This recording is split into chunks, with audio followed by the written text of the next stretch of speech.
What's up, everybody? Today we're talking about a valuable skill that can save your time, your money, and maybe even your life. We're talking about how to change a tire. I'm Megan and this is She Shop. Let's get started.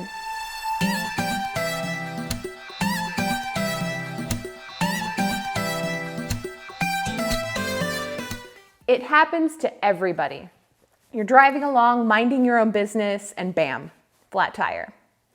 You could call a friend or family member, you call AAA or a tow truck, but what if you are outside of cell service? Or what if your phone's dead? Or what if you didn't bring a phone with you at all? What then?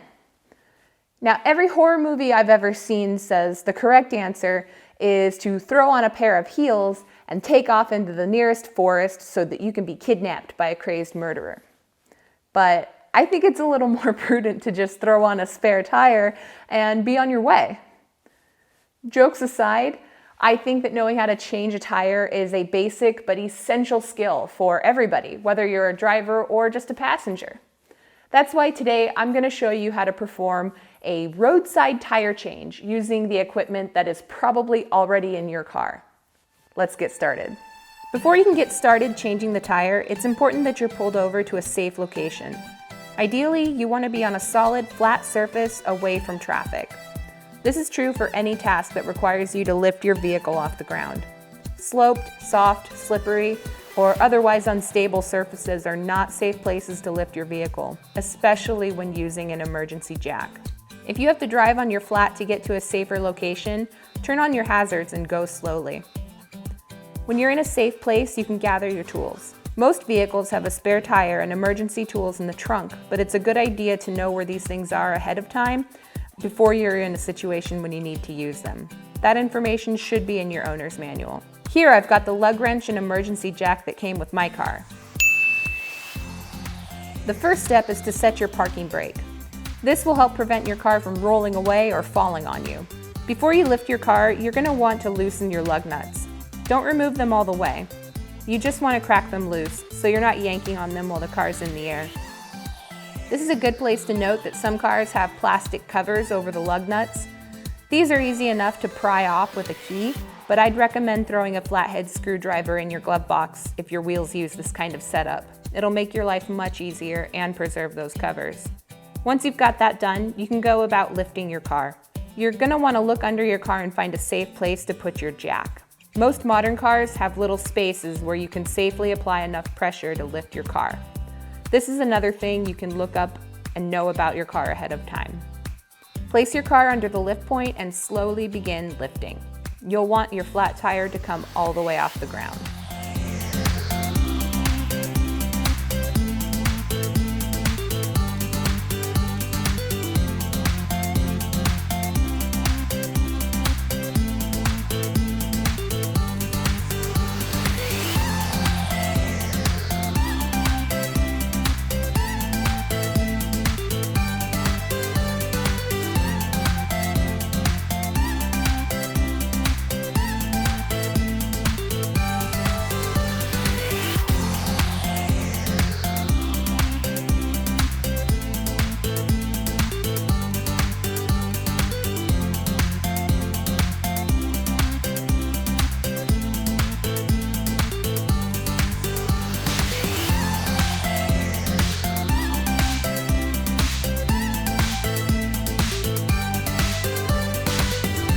Now you can remove the lug nuts.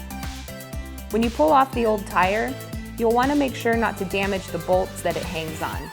If you're like me and not super strong, you might want to sit down so you're level with the tire and can lift and pull at the same time.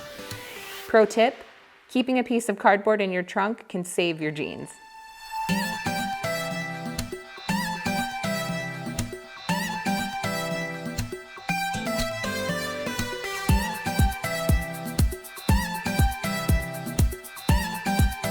Get your new tire and slide it on, again making sure not to damage those bolt threads. This next part is important. Hand tighten your lug nuts in a star pattern. They should twist down easily. If at some point they start to feel jammed up, that means the threads on the lug nut and the threads on the bolt are not matching up perfectly. Unscrew the lug nut and just try again. Make sure you're tightening them in a star pattern. We do this because the wheel won't sit perfectly flush against the mount, and you don't want your wheel off-center or wobbly once you get going.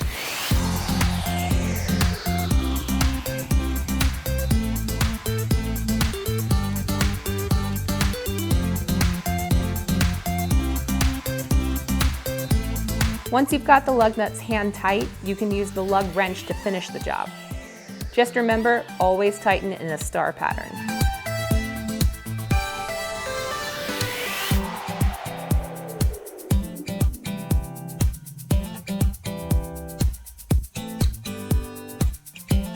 Now you can slowly release the jack and lower the car.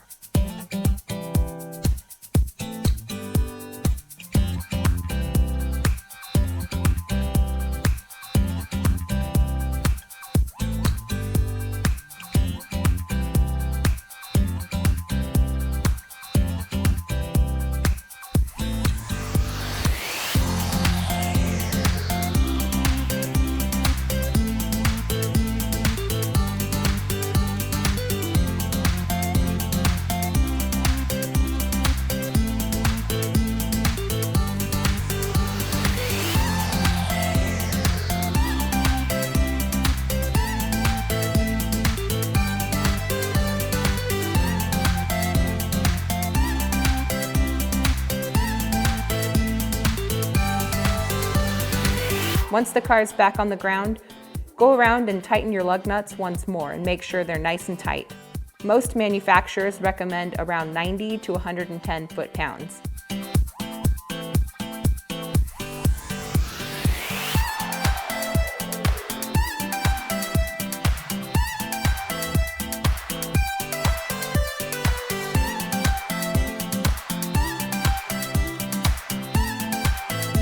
That's that. You should be safe to continue to your destination. Just remember, most spare tires aren't designed to be used in the same capacity as your normal tires, so go easy on it until you can get a new driving tire. There you have it. Changing a tire is a lot easier than you may have thought. It can save you time, money, and potentially from winding up in a horror film. Go ahead and share this video with anyone you think could benefit from it, and let's make sure that everybody knows these important steps. If you have any questions or pro tips of your own, leave them down in the comments section. I'm Megan, this is She Shop. I'll see you next time.